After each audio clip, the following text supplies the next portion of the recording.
Listo, estamos de regreso.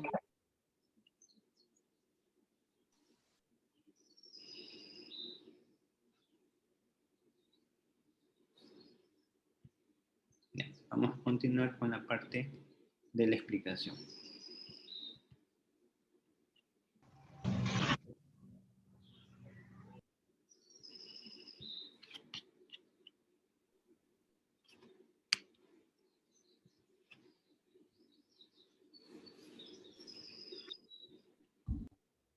Entonces estábamos viendo en la equivalencia de que la tradición temporal de los impuestos no va a afectar o no afecta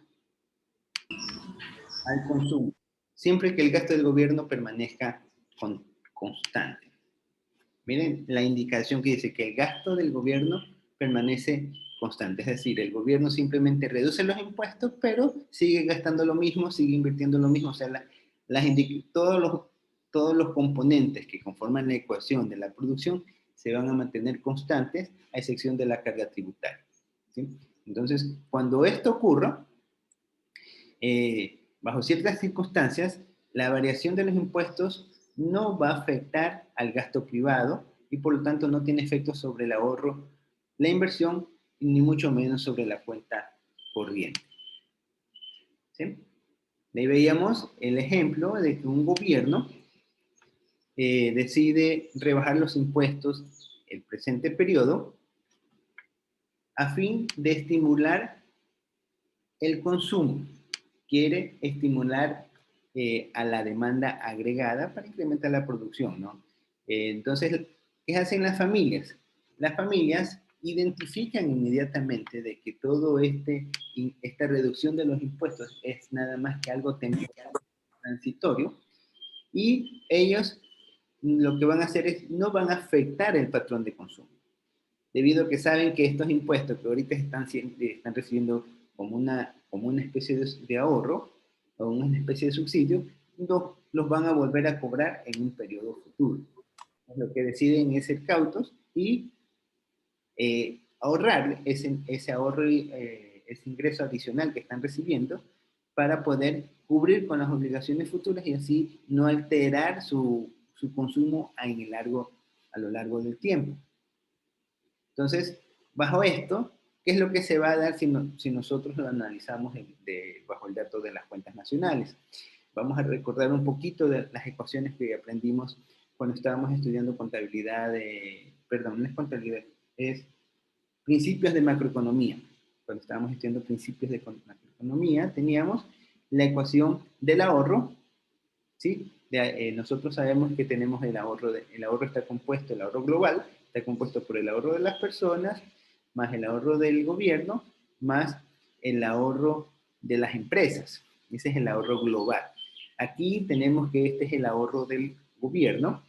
El ahorro del gobierno va a estar dado por lo que el gobierno gasta, ¿tá? Más los recursos que recibe, lo que invierte y menos la tasa impositiva. En este caso, como es una reducción de la tasa impositiva, se refleja con un nivel negativo, ¿no? Porque esto es lo que hace, logra obtener, es una reducción que recibe por parte de los recursos que tiene el gobierno.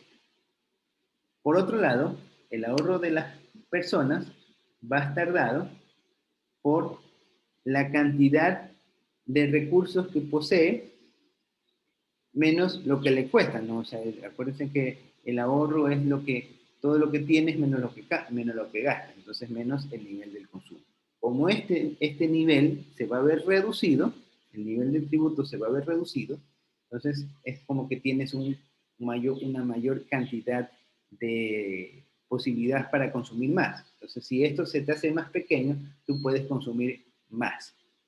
Entonces, si este ingreso adicional que tú recibes por esta parte lo canalizas al ahorro, lo que vas a tener que lo que está perdiendo en tributos va a ser lo mismo que se da en el ahorro, de tal manera que en el siguiente periodo, cuando esto afecte, ya no sea negativo, sino que sea positivo, lo que vamos a tener es que esta carga incrementa y se va a compensar con el ahorro obtenido. Es lo que si lo queremos ver desde el punto de vista contable.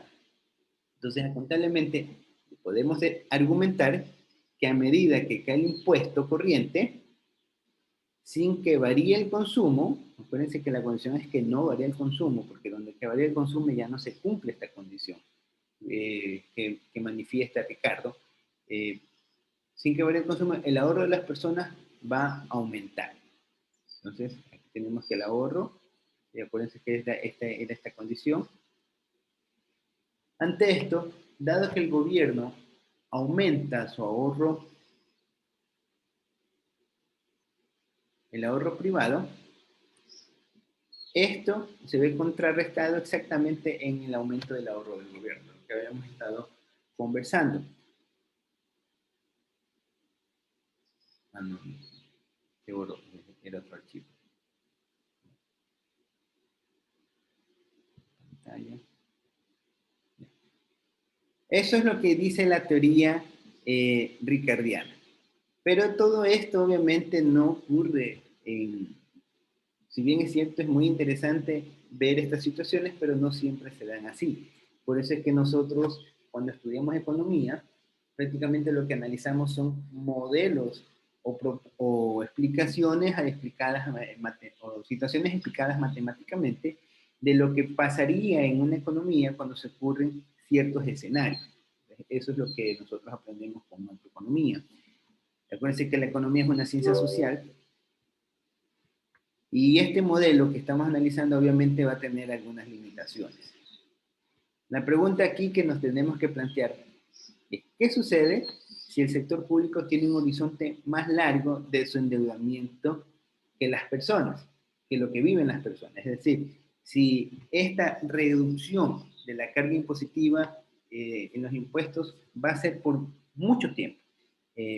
Un ejemplo de esto es lo que mencionaba, si de repente en el Ecuador ocurre un acontecimiento muy interesante y resulta que descubren algún mineral y el Ecuador se enfoca a la minería y los recursos que poseen las arcas fiscales por la explotación de este nuevo mineral son tan elevados que la verdad los impuestos no le representarían un nivel muy marginal. Entonces lo que decide es liberar de carga tributaria a las personas para que puedan obtener puedan, o sea, puedan consumir más, o sea, y pueda desarrollarse más el país. Entonces, dígame. Entonces, qué es lo que va a ocurrir aquí? El recorte tributario, ¿sí? Un gobierno realiza el recorte tributario y obviamente va a acumular deudas por muchos periodos. Eso es lo que va a ocurrir en el ejemplo que estamos viendo, el caso de Ecuador. Entonces, y este efecto que se va a dar va a verse reflejado en un futuro lejano. Esto ya ha pasado en el Ecuador.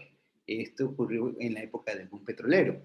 Cuando fue el boom petrolero, resulta que hubo muchos ingresos para el Ecuador por parte de la venta anticipada de petróleo. Entonces el Ecuador decidió vender petróleo antes de o sea, comprometió el petróleo que ya estaba bajo la tierra. Y lo comenzó a vender obviamente porque tenía que crear refinerías, tendría que crear máquinas que permitan extraer el petróleo, es crear infraestructuras que permita la distribución y abastecimiento del crudo. Entonces, en fin, todas estas situaciones involucraban una inversión. Y como el gobierno no tenía el dinero, lo que tenía simplemente es el crudo como tal, pero el crudo sirvió de garantía para acumular deuda. Y el gobierno, como sabía que tenía recursos, no se ocupó tanto de generar impuestos. No vamos a topar el tema de la dictadura militar, porque ese tema dentro de la economía ecuatoriana es un poquito, o sea, es un poquito utópico, ¿no? No hay muchos datos de cuentas nacionales de esa época. Entonces, ante aumento de un futuro lejano, quiere decir de cuántos años pasaron desde el boom petrolero hasta que después de que hubo la dictadura militar y retomaron, prácticamente los militares volvieron a dar, entregaron el poder económico al sector privado. ¿no? Ya porque se volvió a realizar elecciones en la década de los 80, entonces, bueno, pasaron algunos años, pasaron cerca de unos 20 a 30 años, fue un tiempo más o menos amplio que se dio. Entonces, hubieron nuevas generaciones que prácticamente somos nosotros, que tuvimos que pagar en buena medida esas deudas. Eso es en la época de los 90. El Ecuador comenzó a acumular deudas, deudas, déficit, déficit, deudas y más déficit, que no pudo compensar con los ingresos que obtenía el petróleo. Entonces, prácticamente no se percibió. Y aquí lo que ocurrió con el caso de la equivalencia ricardiana simplemente no se cumple. No se va a cumplir porque lo que hicieron es las primeras personas que recibieron esa compensación del impuesto simplemente lo van a canalizar en un mayor consumo porque saben que a ellos no les va a afectar.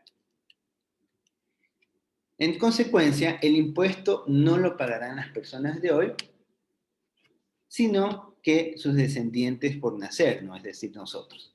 Por consiguiente, las familias de hoy percibirán la rebaja tributaria como un beneficio. Lo que les mencionaba, simplemente ellos van a decir, tenemos más dinero, disfrutemos de ese dinero adicional y consumamos más.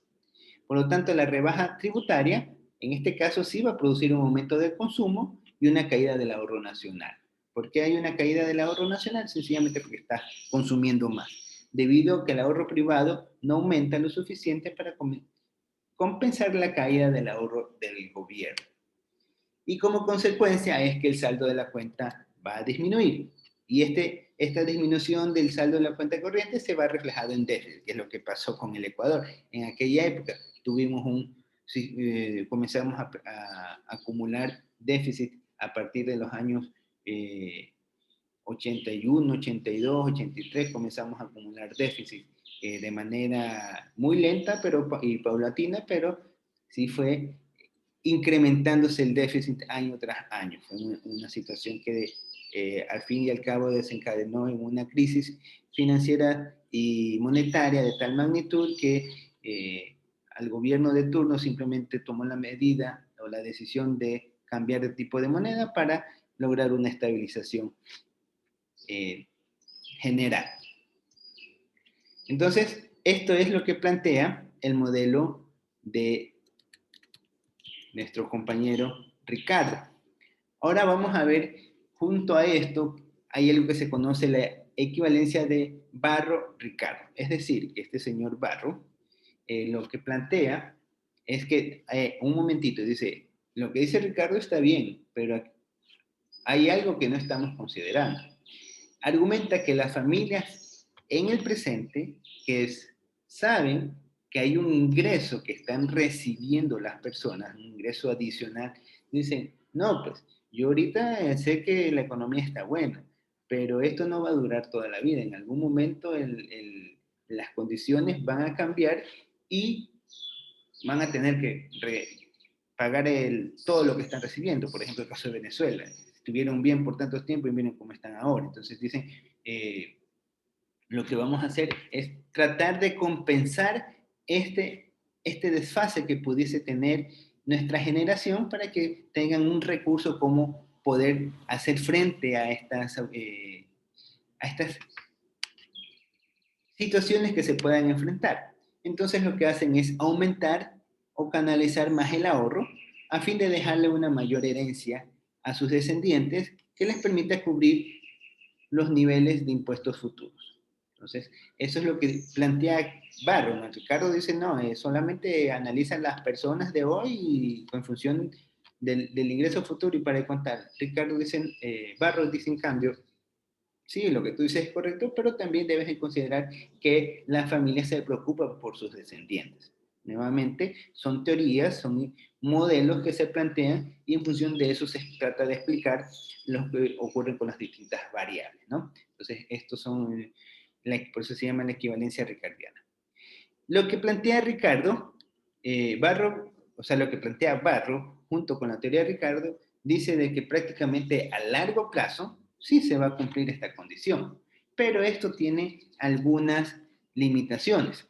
Entonces, La primera limitación que vamos a tener es que, obviamente, como las familias, ante el boom que tienen del ingreso, por el tema de la reducción de impuestos, lo que van a decidir ahorrar menos, como va a haber una reducción menor, obviamente ya saben todos los efectos que ocurren cuando aumenta la, el, la cantidad de liquidez, entonces va a haber un aumento de precios, se va a dar, entonces para los hogares lo que va, si llega, vamos a tener un problema de restricciones de liquidez, entonces estas restricciones de liquidez lo que van a hacer es frenar esta condición, por eso son limitaciones a la equivalencia de Barro-Ricardo.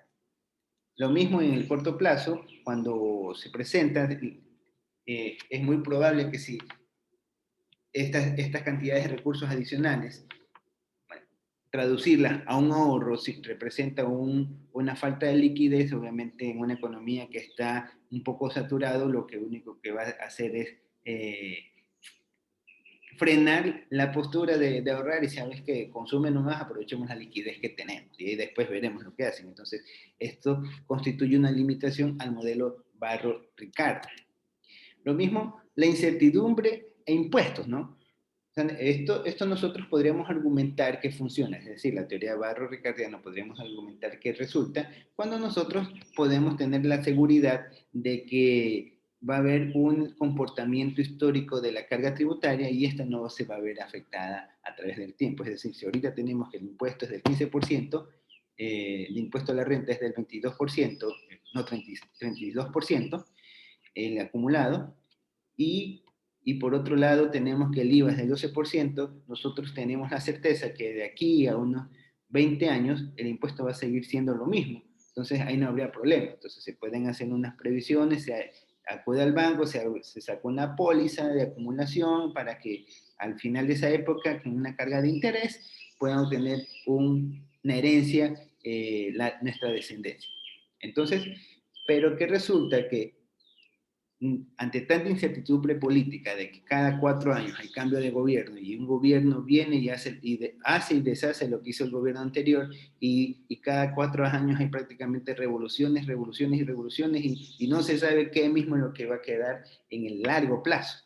Entonces, esto lo que va a generar es que las personas cambien su postura respecto a las decisiones de ahorro y consumo. Esto también constituye una limitación a las limitaciones a lo que es el modelo de las equivalencias de Barro y Ricardo. ¿Sí? Y bueno, esto hasta aquí es el contenido que nosotros tenemos en el material propuesto en el sílabus y hasta aquí va a ser evaluado el examen y hasta aquí va a ser la lección, hasta lo que son las equivalencias ricardianas. ¿Alguna pregunta al respecto? Profe, ¿Eh? yo tenía la equivalencia ricardiana y el presupuesto eran como que dos temas. Sí, sí, es que en eso consiste esta expresión perceba, de que se da un efecto o se da el otro, pero no necesariamente se dan los dos, a eso se refiere. ¿Sí? ¿Alguna otra pregunta?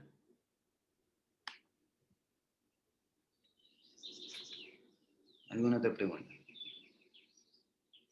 Ya. Entonces, si no hay más preguntas, eh, todo esto es lo que vamos a ver en el examen. Todos estos contenidos, hasta acá. Son en total, ya hemos visto, este es el contenido de la semana 16. Arriba lo pueden ver. Y ahorita voy a tomar la lista y yo con eso ya los dejaría para que se preparen para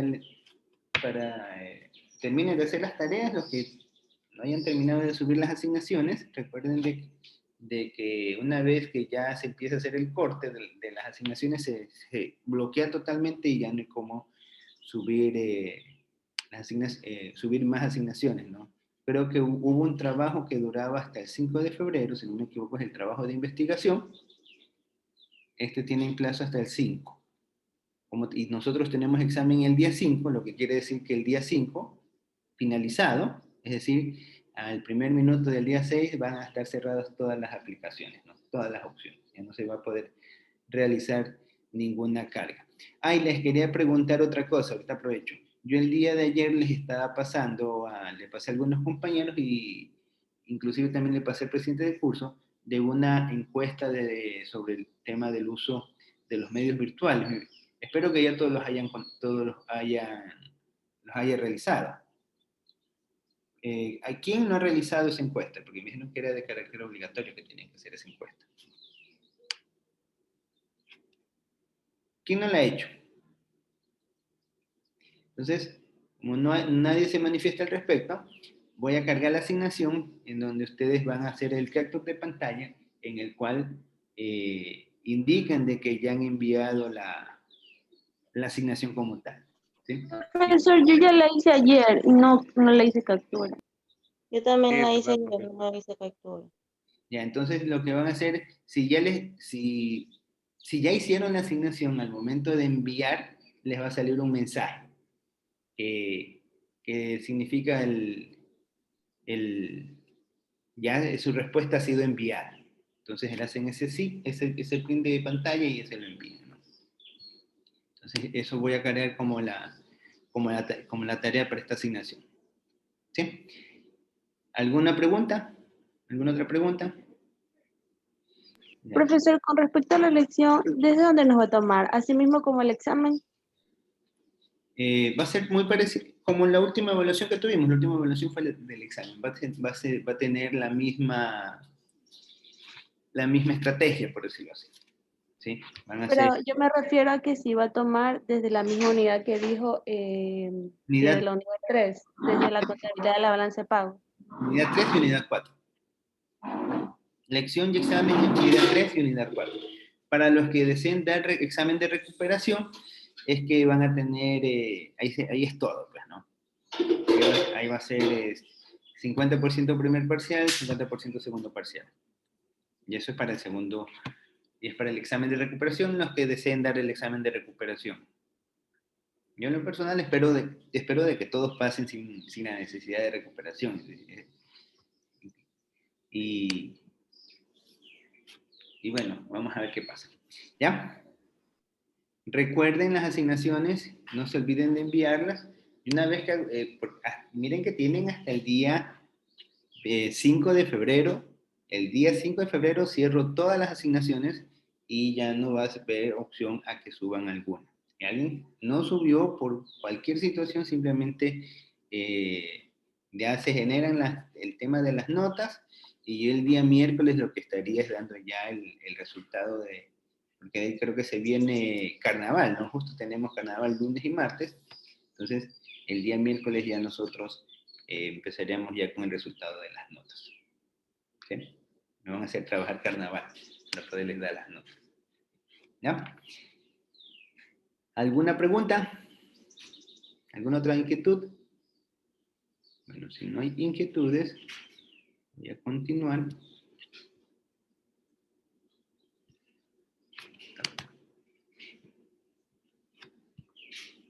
Con la asistencia.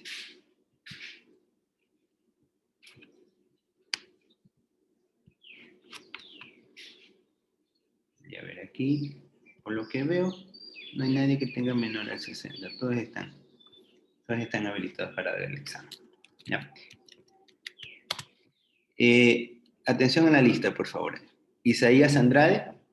Presente. Daniel Angulo.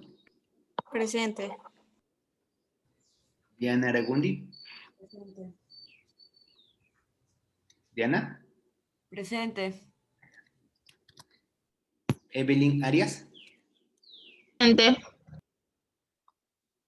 Rosa Brito.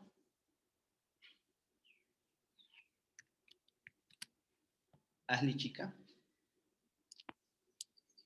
Presente. Mercedes Coello.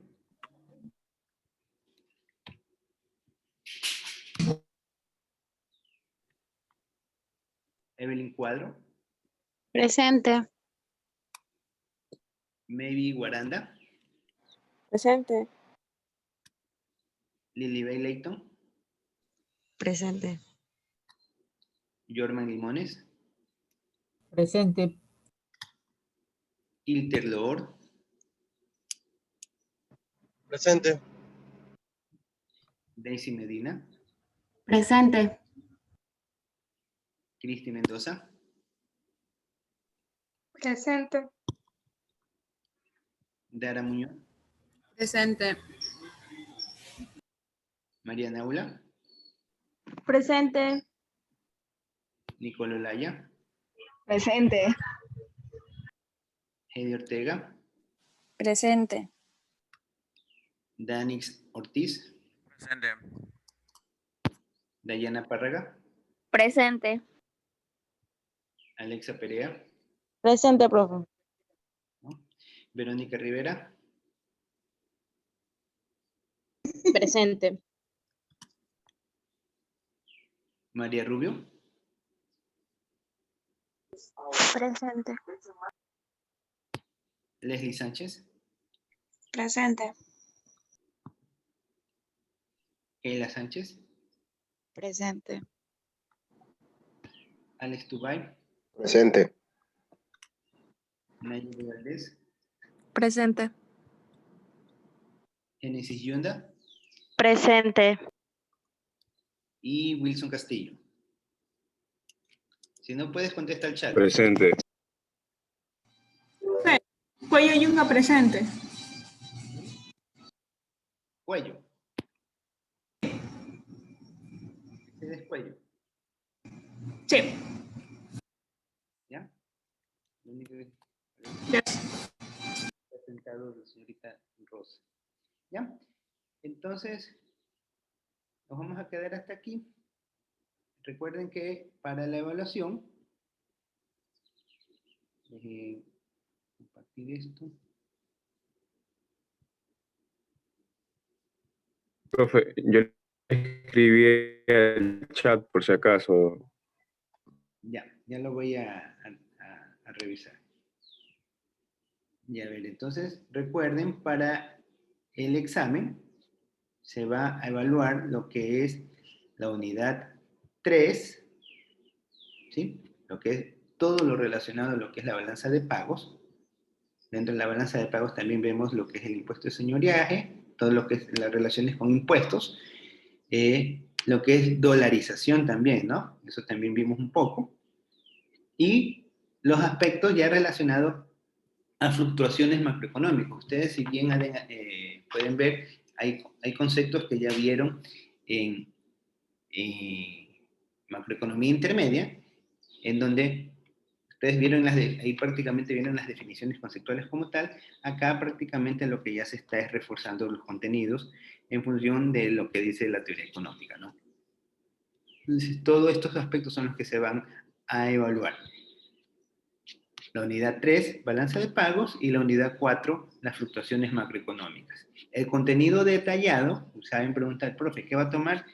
Voy a tomar todo lo que está desde la semana 9, es decir, la contabilidad de la balanza de pagos, el tema de las crisis de balance de pago.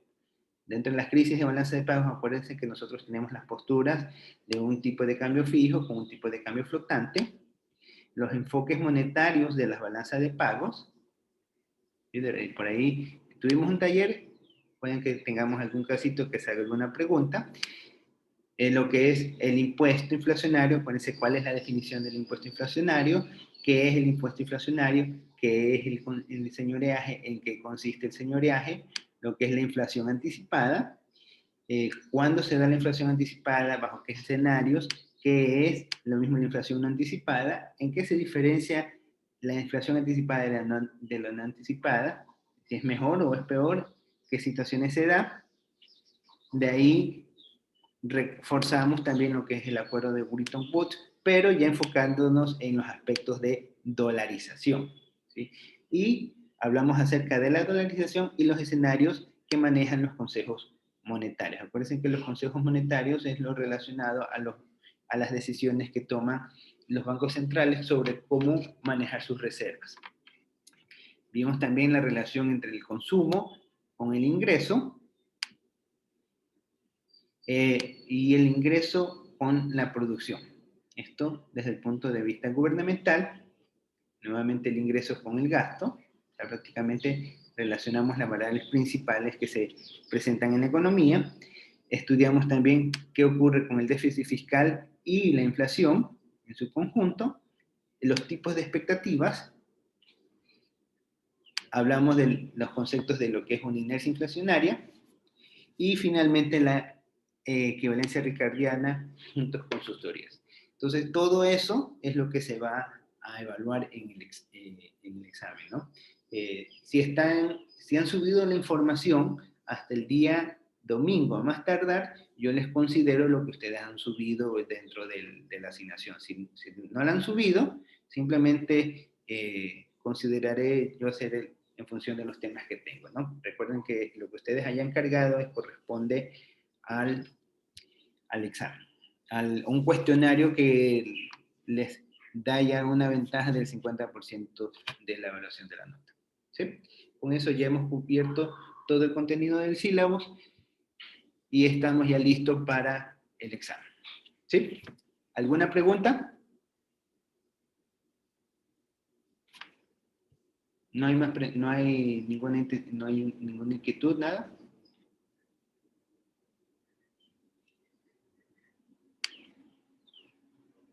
Sí, profe, usted tenemos, ya que creo que son en la unidad. Usted se refiere, dijo, Ya. No te escucho muy bien, te escucho entrecortado, no sé qué problema está dando. ¿Podrías repetir la pregunta? O escríbela en el chat. De verdad no te escucho entrecortado.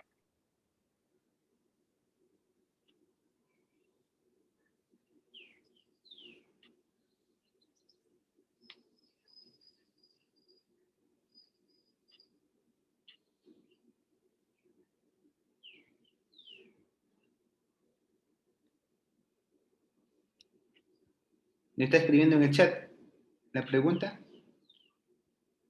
sí. Ya.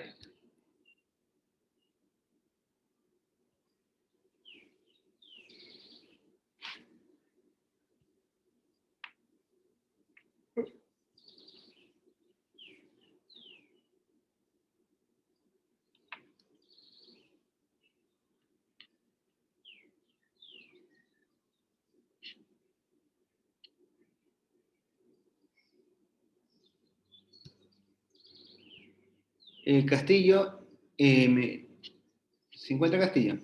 Wilson. Allá.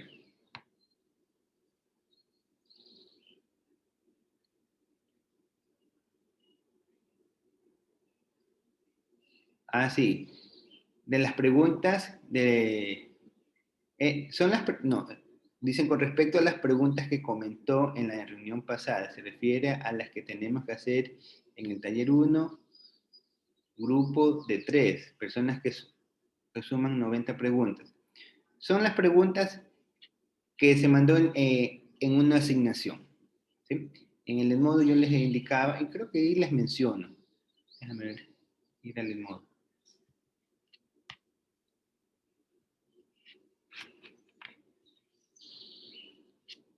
Aquí en el modo dentro de las asignaciones.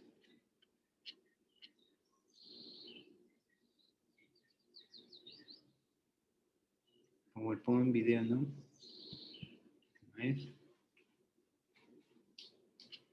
Acá, evaluación docente.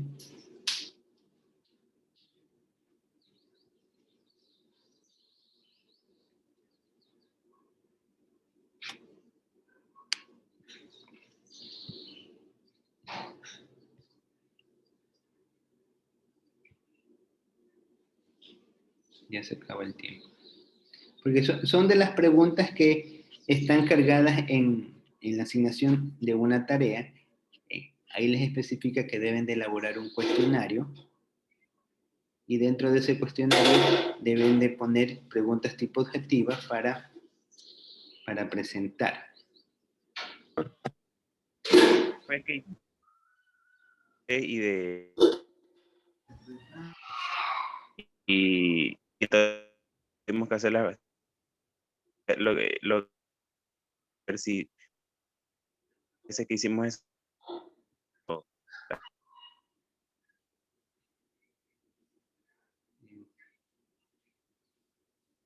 A ver, no sé por qué se escucha entrecortado en algunos de, de ustedes cuando llega no sé si será falla de conexión de ustedes o será falla de conexión de datos de mi internet. Tengan en cuenta en el trabajo de investigación que se va a pasar el Eurocum, es en el taller de lo que dice actividades asincrónicas, refuerzo de contenido académico. Aquí, en esta parte, ustedes son los temas, ¿no? Seleccionar de las preguntas, ahorro fiscal de una economía abierta, déficit e inflación bajo un sistema de tipo de cambio flexible. Son todos estos temas, ¿no? Aquí viene a ser, tenemos aquí 1, 2, 3, 4, 5, 6, 7, 8 y 9 aspectos. Son en total 90 preguntas. Cuestionario de 10 preguntas con sus respuestas, relacionadas al tema escogido, ¿no? Las respuestas deben ser de tipo cerrada y objetiva. Entonces, dependiendo a estas preguntas, que ustedes estén, obviamente, si están bien elaboradas, ¿no? Yo eso voy a leer las preguntas. Si las preguntas están bien elaboradas, entran en el cuestionario. Si están mal elaboradas, simplemente no las puedo considerar. Entonces, esto... Profe, Dígame. ¿cómo es que usted las preguntas? O sea, en nuestro grupo, las de los demás. No sé muy bien. ¿Puedes escribirla en el chat, por favor? Escríbela rapidito antes de que se acabe el tiempo, que nos quedan 2 minutos. Parece que la bajada de datos está... lo que es recepción de bajada de datos está lento con el proveedor.